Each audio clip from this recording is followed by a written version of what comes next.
La comida siempre ha sido muy importante para el ser humano. Nos levantamos y desayunamos. A media mañana almorzamos. A mediodía comemos.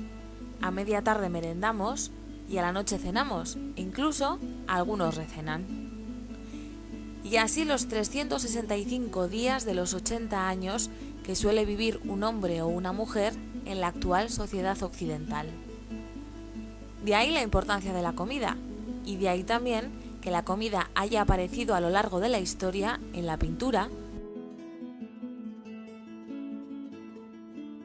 en la música, los pimientos del piquillo, ¡qué pimientos!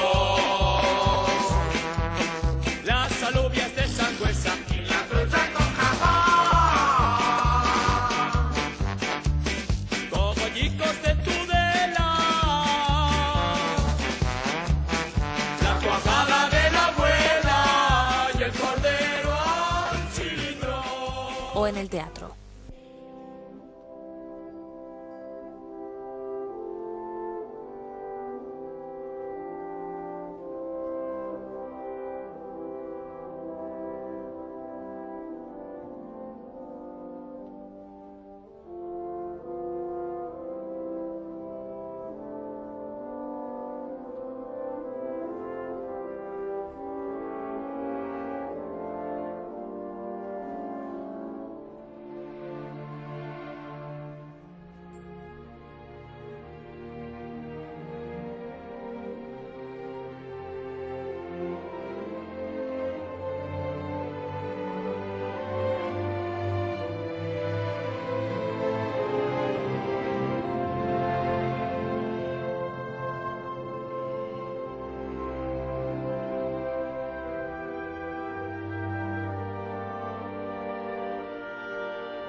Pero ¿cómo se ha reflejado la importancia de la gastronomía en la literatura y en el cine?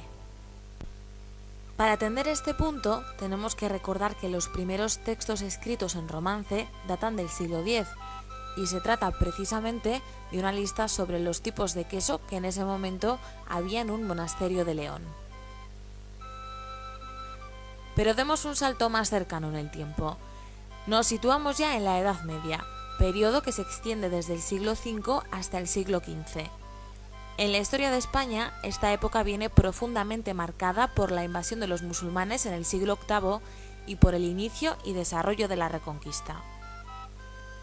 Por tanto, en este periodo son tres las cocinas que conviven en la península: la árabe, llegada con la invasión; la sefardita o de los judíos que ya vivían en la península; y por último, la cristiana. Fueron los árabes los que introdujeron alimentos tan comunes hoy como el arroz, las naranjas o las almendras. A los sefarditas o judíos españoles les debemos las tradicionales albóndigas o la mermelada. Y es de la comida cristiana, sobre todo asociada a celebraciones, de la que encontramos las primeras alusiones en castellano. Nos estamos refiriendo al Cantar del Mío Cid, un texto anónimo compuesto en torno al siglo XIII que narra la vida y las hazañas de un noble castellano, don Rodrigo Díaz de Vivar, en la Reconquista. Como se nos cuenta en el propio cantar, los nobles como el Cid disponían de una cantidad de comida suficiente como para celebrar una boda durante 15 días. En este fragmento se nos da detalles sobre la boda de las hijas del Cid. El obispo don Jerónimo revistióse apresurado, y en la puerta de la iglesia ya los estaba esperando. Bendiciones les echó, la misa les ha cantado. Cuando salen de la iglesia cabalgan a muy buen paso. Al Arenal de Valencia todos los del Cid marcharon. Dios, qué bien que juegan armas Ruy Díaz y sus vasallos. El que en buena hora nació, 3 veces mudó el caballo. Satisfecho se halla el Cid de lo que estaba mirando. Buenos jinetes allí los de Carrión se mostraron, con las damas se volvieron y ya en Valencia han entrado. Muy ricas bodas se hacen en el hermoso palacio, 15 días bien cumplidos aquellas bodas duraron, y al cabo de ellas empiezan a marcharse los hidalgos. Otra obra de la época en la que la comida es un asunto importante es el Libro de Buen Amor de Juan Ruiz, el arcipreste de Ita. En ella aparece, por ejemplo, una lucha entre don Carnal y doña Cuaresma, que hace referencia a los periodos de ayuno y abstinencia que marcaban los usos gastronómicos de la vida diaria. También, en el Libro de Buen Amor, se habla, junto a consejos amorosos y de otro tipo, del exceso de comida como pecado, en concreto del exceso de carne, como en el siguiente fragmento. Comía nueces primeras e asaba las castañas, mandaba sembrar trigo e cortar las montañas, matar los gordos puercos e desfacer cabañas, las viejas tras el fuego ya dicen las patrañas. Dejamos atrás la Edad Media para iniciar el Renacimiento, periodo que se extiende desde el siglo XV hasta el XVI.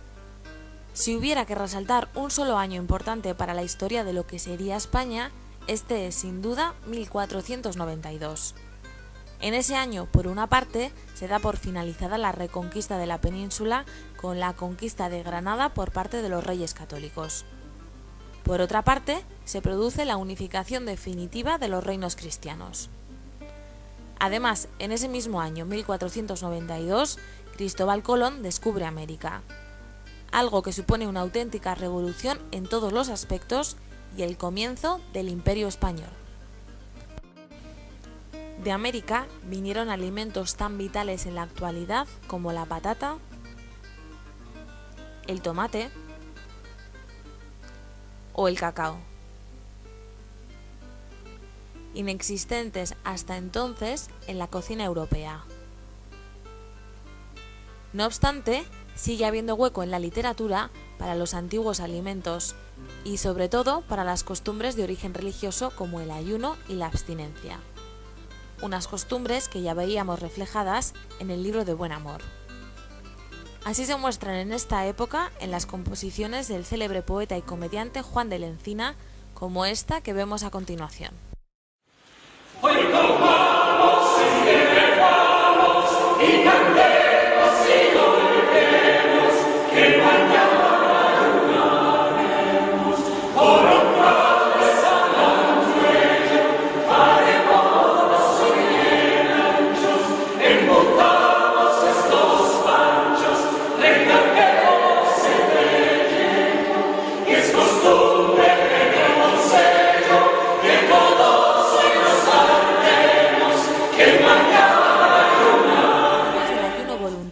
No hay que olvidar que el hambre seguía muy presente.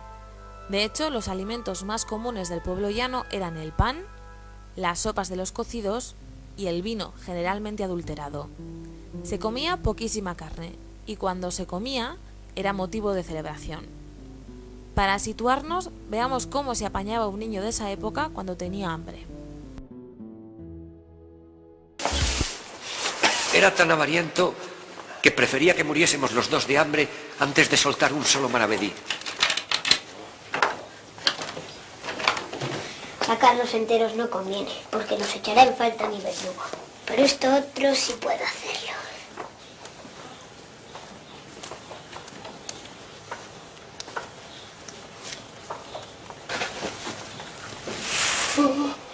¡Lázaro!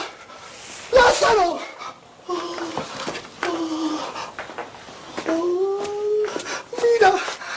¡Mira qué persecución han sufrido esta noche nuestros bollos!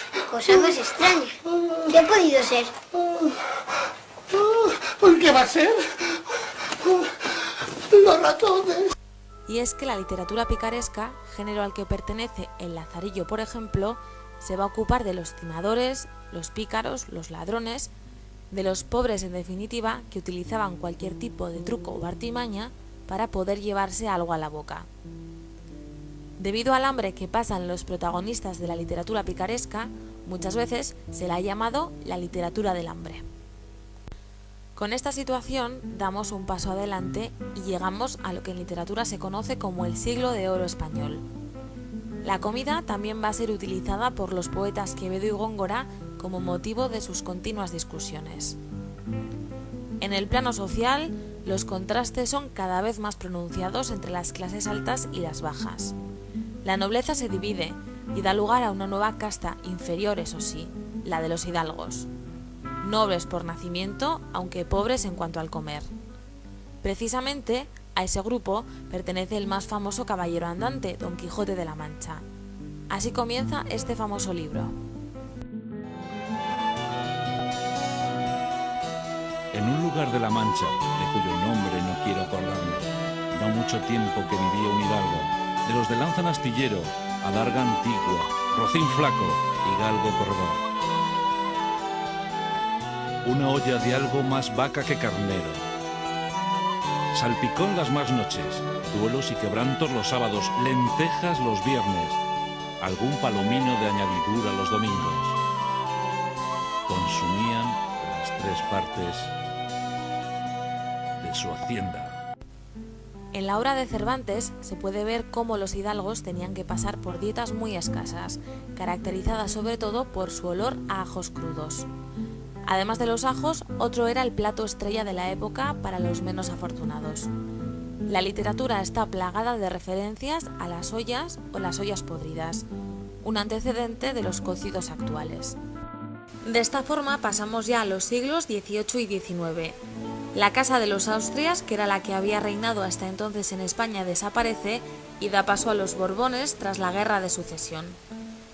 Con la llegada de los Borbones comienza el afrancesamiento de la cocina española entre las clases altas, el refinamiento en la presentación de la comida y cierto gusto por la ostentación. Encontramos un ejemplo de ello en las cartas marruecas de José Cadalso. En ellas, Gacel, un visitante marroquí en España, expresa su extrañeza ante algunas costumbres de la época. Aún más que con este ejemplo se comprueba la franqueza de los españoles de este siglo con la relación de las mesas continuamente dispuestas en Madrid para cuantos se quieran sentar a comer. La primera vez que me hallé en una de ellas, conducido por Nuño, creí estar en alguna posada pública, aunque la desmentía la magnificencia de su aparato, la delicadeza de la comida y lo ilustre de la compañía. Díjeselo así a mi amigo, manifestándole la confusión en que me hallaba. Pero este gusto por la ostentación lo provocan y lo fomentan las clases altas con la monarquía. No se da en cambio entre el pueblo llano, que rechaza todo lo que tenga que ver con Francia. Así la cocina popular se seguía fundamentando en embutidos de las matanzas, el pan y el vino. Pero dejamos ya el siglo XVIII para dar paso al XIX. Con él llega a España la novela de tipo realista. En ella están presentes las descripciones objetivas de los usos y costumbres de los personajes. Así lo refleja Juan Valera al describir a Juanita la Larga como ama de casa. Nadie era más a propósito para dirigir una matanza de cerdos. Salaba los jamones con singular habilidad. El adobo con que preparaba los lomos antes de freírlos en manteca era sabroso y delicadísimo, y teñía la manteca de un rojo dorado que hechizaba la vista, daba delicado perfume y despertaba el apetito de la persona más desganada cuando entraba por sus narices y por sus ojos. Sus longanizas, morcillas, morcones y embuchados dejaban muy atrás a lo mejor que en este género se condimentan en Extremadura. Así es que los labradores ricos y otras personas desahogadas y de buen gusto se disputaban a Juana la Larga para que fuese a la casa de ellos a hacer la matanza. También la literatura de este siglo da buena muestra de la importancia como primer plato de los abundantes guisos conocidos como ollas. Así, por ejemplo, ya en las primeras líneas de novelas como La Regenta de Clarín aparecen los platos de cuchara y otra tradición asentada, la siesta.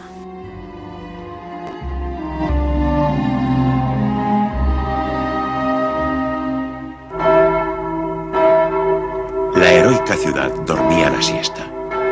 Vetusta, la muy noble y leal ciudad, corte en lejano siglo, hacía la digestión del cocido y la olla podrida y descansaba oyendo entre sueños el monótono y familiar zumbido de la campana de coro que retumbaba allá en lo alto de la esbelta torre en la Santa Basílica.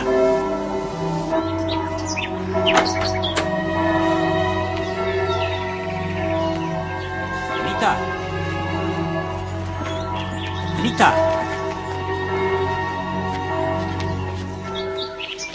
El siglo XIX acaba en España con la pérdida de Cuba, Puerto Rico y Filipinas, las últimas colonias, algo que supone el inicio de la decadencia y de una profunda crisis social. Con esta situación se da paso al siglo XX. La literatura va a reflejar a partir de entonces la presencia de la comida. concretamente en dos vertientes. Por un lado, la falta de alimentos, debido sobre todo a la guerra civil, y por otro lado, la abundancia de ellos. El tener o no tener comida funcionaba además como indicador de una distinción de posición social. Tras la guerra civil, literatura, historia y gastronomía van de la mano, reflejando los fuertes cambios que ocurren en el país.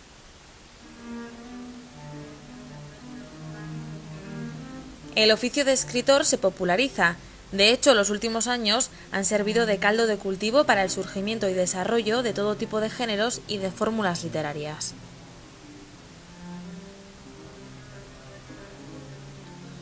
La unión entre literatura y gastronomía es, si cabe, más sólida y más rica a la hora de reflejar los cambios en los últimos 30 años. Así, hoy nos podemos encontrar con que nuevas tradiciones culinarias como la japonesa, la turca o la china se han instalado en nuestra cultura y con ella en la literatura actual con personajes globalizados.